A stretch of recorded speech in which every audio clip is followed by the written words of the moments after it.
Deus nunca me concedeu algo de maneira fácil e espontânea. Eu devia aprender a lutar, enfrentar as adversidades e ganhar na batalha espiritual. Portas que pareciam se abrir, humanamente falando, se fechavam, e aquelas que pareciam imóveis se abriam miraculosamente. Assim fui aprendendo gradualmente sobre a soberania de Deus. Deus me inscreveu na escola do deserto para me fortalecer, onde não se achava ninguém que pudesse me dar uma ajuda. Ali no deserto, Deus me pôs junto à pastora Choi. Tive de passar várias vezes pelo túnel da morte, e a única saída que eu encontrava era a oração. Era uma fria manhã de 3 de janeiro, quando o carteiro me deixou um envelope de tom avermelhado.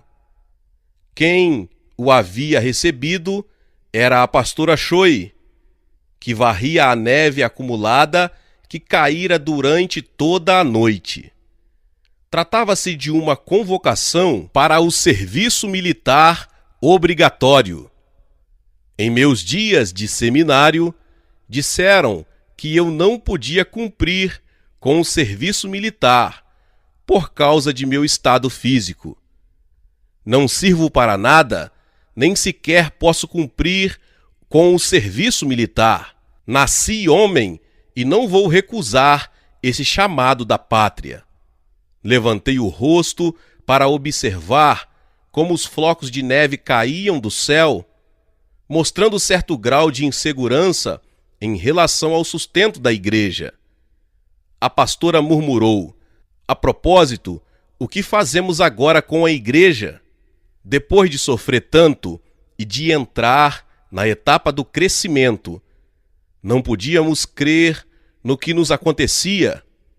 Depois de 3 anos após a organização da igreja, ela havia chegado a mais de 400 membros e, graças à oferta de uma irmã curada de problemas de coração, havíamos conseguido comprar um terreno de quase 700 metros quadrados. Na primavera daquele mesmo ano, tínhamos planos de construir um novo templo, mas tudo parecia haver desaparecido num abrir e fechar de olhos. Faltavam somente 20 dias para começar o serviço militar. Os 3 anos de serviço militar obrigatório pareciam uma eternidade. A pastora Choi havia afirmado e reafirmado que não tinha problemas em orar nas reuniões de vigílias, jejuar por várias semanas, mas que nunca se animava a subir ao púlpito para pregar a palavra. No entanto, não parecia haver solução e decidimos contratar um pastor que ministrasse por 3 anos, o que não era nada simples. Havíamos falado com vários missionários, mas as respostas eram negativas. Quando vimos que não havia possibilidades, anunciamos a toda a congregação e explicamos detalhadamente toda a situação e continuamos orando todas as noites. Faltavam somente 2 ou 3 dias quando recebemos uma visita inesperada do missionário John Houston, da cidade de Busan. "Bom dia, irmão Cho e irmã Choi. Que surpresa! O senhor não é o missionário Houston? Sente-se, seja bem-vindo." "Aleluia, meu irmão e minha irmã, que alegria ver vocês." O missionário explicou que sua visita se devia ao fato de o Espírito Santo insistir em que nos devia visitar. Após o bate-papo, o pastor Houston aceitou a ideia de nos ajudar.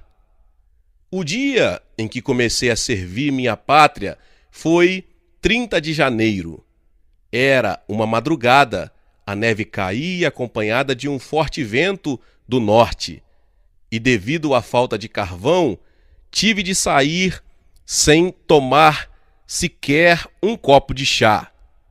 Depois, os filhos da pastora me trouxeram pão e leite. Fui à cidade de Nonsan para realizar novos exames físicos. O resultado foi aprovado. Dei essa notícia à igreja por meio de um cartão postal. Em meu coração, continuava preocupado com a igreja.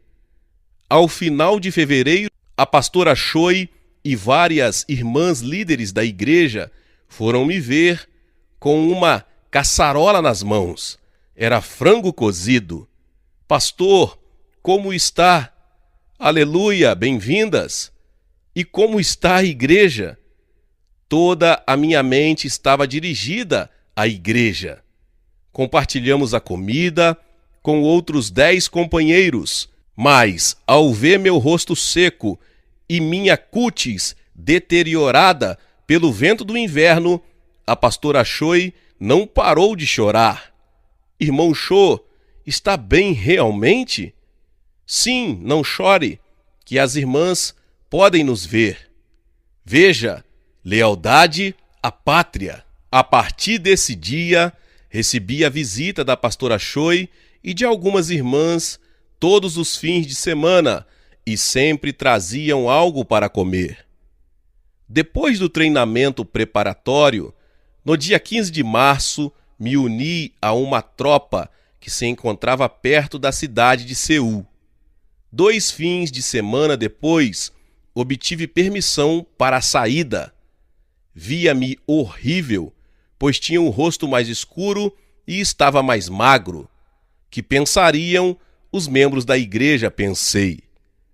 O fato de saber que podia sair todos os fins de semana para servir em minha igreja me tranquilizou um pouco e decidi realizar um batismo nesse mesmo domingo. A princípio, a pastora Choi resistiu à minha ideia, devido a meu estado de saúde, mas expliquei à congregação quanto era importante receber o batismo com água antes da Páscoa. No primeiro domingo do mês de abril, realizei o batismo nas águas. A temperatura havia baixado por causa de uma chuva incomum de primavera. A água do rio, onde o batismo seria realizado, estava bastante fria. As pessoas saíam do rio, imediatamente trocavam de roupa e iam para perto da fogueira para prevenir um resfriado. Mas ao pastor Houston e a mim competia estar quase debaixo d'água por cerca de 2 horas. Comecei a tremer e meus lábios tornaram-se azulados por causa do terrível frio. Além disso, como não tinha uma vestimenta adequada, usei meu uniforme militar. O rosto da pastora Choi refletia a ansiedade por causa da minha saúde. As pessoas louvavam e aplaudiam o Senhor, submersas em alegria. Felizmente, conseguimos batizar todas as pessoas. Irmão Cho, pastor Houston, obrigado. Seja a Deus a glória, sinto-me feliz. Nessa noite, voltei à unidade, sem poder secar minha roupa. Essa mesma noite ocorreu o previsto. Havia sofrido uma hérnia. Fui levado à sala de emergência do hospital militar e fizeram-me uma operação que começou às 8 horas e terminou às 16 horas. Quando abri os olhos, a operação já havia terminado e eu estava deitado na sala de terapia intensiva. Ouvi a voz de alguém que dizia: Irmão Cho. Não via com clareza, mas soube que era a pastora Choi, acompanhada de alguns membros. Procurei dizer algumas palavras. Tenho que pregar o evangelho, ainda que seja dessa forma, ó Senhor. Essas foram as palavras que a pastora Choi disse, tomando-me a mão. Abri os olhos e vi a pastora chorando sem consolo. Pediu aos irmãos que intercedessem por mim, enquanto trazia roupa limpa, pois eu tinha transpirado e gemido muito por causa da dor. Depois de ter secado o suor, vestiu-me com uma saia e casaco, mas não tinha vergonha em tal situação. A pastora lavou a roupa, colocou-a sobre a janela e sentou-se para orar. Ontem à noite, recebi a visita da família Houston, disse com uma voz desesperante, e lembrei que lhe disse: Pastor, acho que Deus quer me levar para o seu reino. Não, não, irmão Cho, você tem muito a fazer. Deus não vai levá-lo agora. Com lágrimas em seus olhos, o pastor Houston e sua esposa oraram por mim. Enquanto isso, na igreja, toda a congregação estava intercedendo por minha pronta recuperação. No dia seguinte, recebi outras visitas dos membros. Ao vê-los, senti-me melhor e com esperança. Minha temperatura subia a mais de 40 graus, e o fato de lutar com o temor da dor me fazia sentir cada vez mais pressionado. Nessa mesma noite, 10 pessoas deixaram a sala de terapia intensiva como cadáveres. Dias depois, o médico chamou a pastora Cho e disse-lhe que devia fazer todos os preparativos, pois seguramente eu não sobreviveria. Nós o temos observado, mas a cicatriz da operação é grave e, além do mais, como o paciente já vinha com pneumonia, cada vez que tosse, a parte onde fizemos a operação se abre. Creio que será muito difícil se recuperar.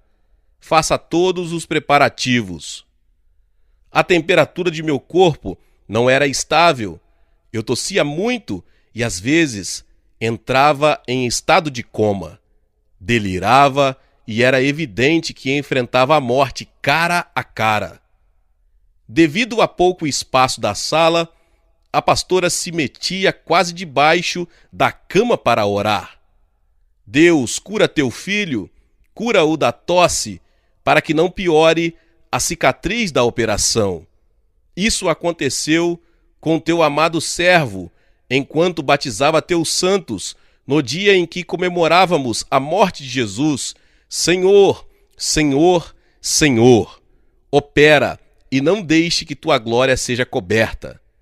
Eu mantinha os olhos fechados, mas ouvia a oração da pastora.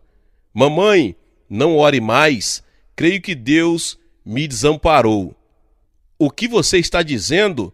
Deus nunca irá desampará-lo. Você tem uma missão a cumprir. A pastora Choi disse que queria sair para orar, mas, para dizer a verdade, o que queria mesmo era não me deixar ver suas lágrimas. Mostrou-se mais firme do que nunca antes. Não tinha ninguém de quem depender, a não ser a pessoa de Deus. Começou a orar com todo o fervor de sua alma. Ia ser sua última oração por minha cura. Deus, em nossa igreja, muitos foram curados pelo dom de cura que o Senhor nos deu. Coxos levantaram-se, paralíticos foram curados, mas teu servo está perdido. No caso de o teu servo perder a vida, que seria da igreja e de tua glória? Além do mais, o povo nos considera uma seita. Se o Senhor te apartares de nós e chamares o irmão Cho à tua presença, que poderei fazer sozinha? Enquanto isso, eu tinha um sono. Uma serpente gigante se aproximava de mim, quando vi que do outro lado do Rio Jordão subia um incenso, que de repente veio para onde eu estava e imediatamente consumiu a serpente. Quando despertei, notei que era um sonho e estava suando, e a pastora Cho estava secando meu suor e orando em línguas ao mesmo tempo. Gritei com todas as minhas forças: Mamãe, mamãe, vou viver. Sinto-me bem. Do que você está falando? Expliquei a visão no sonho e a pastora Choi, com lágrimas nos olhos, respondeu: Amém, aleluia. O Deus vivente salvou-me. O incenso simboliza a oração dos santos, que ao ser ouvida no céu, destruiu a serpente. Aleluia! Ó Senhor, obrigado. É verdade? Oraram por minha cura? Claro que sim. Toda a congregação orou e intercedeu em oração e jejum por você por 3 dias. Estou muito agradecido.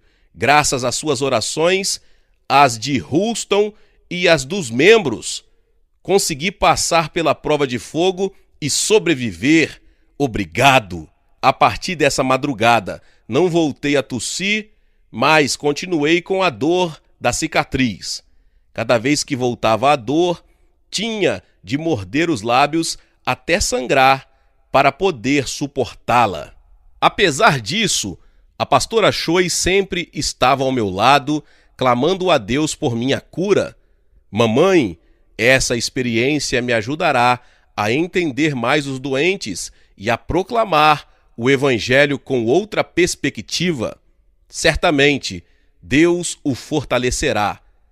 Dei graças a Deus por minha aflição e submeti-me ao sofrimento, pois entendi que era parte do plano divino. Nos dias em que recuperava minha saúde, acontecia a reunião anual do Concílio das Assembleias de Deus da Coreia, na cidade de Seul. Não obstante, nossa denominação também passava por uma prova de fogo. Eu ouvia as notícias da denominação pela pastora Choi. A organização, dirigida pelo pastor Katchan, ao mesmo tempo diretor do Departamento de Missões Asiático das Assembleias de Deus dos Estados Unidos, estava a ponto de sofrer uma divisão. O conflito havia se estendido a tal ponto que se esperava uma decisão por parte do Tribunal de Justiça, pendente havia 6 meses. O terreno tinha sido adquirido pelo Departamento Asiático de Missões das Assembleias de Deus dos Estados Unidos, com o propósito de construir outro centro, com os que já se haviam levantado em Taiwan e Tóquio.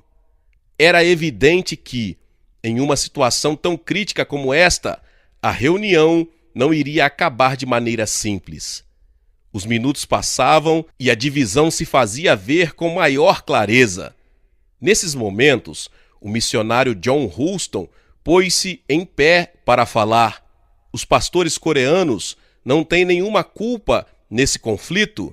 Isso se deve a nós, os missionários estadunidenses, que nos negamos a arrepender-nos. Estamos arrependidos? Tão logo pronunciou essas palavras, o pastor Houston prostou-se no chão e começou a quebrantar seu coração com lágrimas que indicavam um genuíno arrependimento. Por isso mesmo, os pastores Stats e Ketchum também se prostraram no chão para pedir perdão diante de Deus. O pastor Ketchum confessou, então, que havia orado e chorado por 6 meses por esse conflito. Nessa noite, uma reunião administrativa transformou-se em uma reunião de oração. A ninguém parecia que os missionários estavam manipulando algo. Era genuíno. Agradecia a Deus o que havia acontecido na reunião, enquanto seguia ao pé da letra todas as palavras da pastora Choi. A reunião chegou ao fim com êxito, graças ao arrependimento genuíno dos missionários.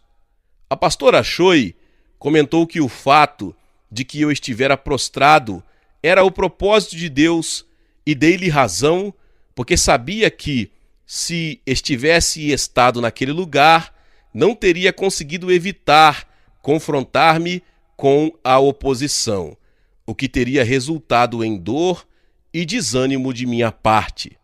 Deus havia preparado um refúgio, pelo que fiquei profundamente agradecido.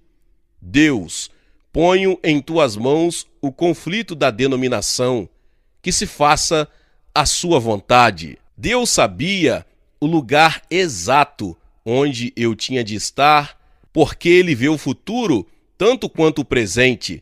Deus é bom.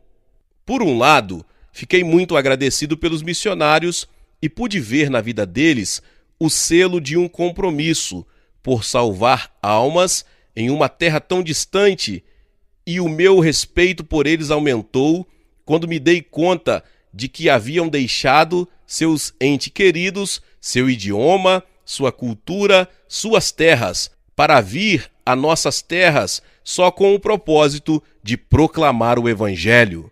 Emocionei-me com os missionários das Assembleias de Deus, que vieram para cultivar as terras e lançar a semente do movimento do Espírito Santo.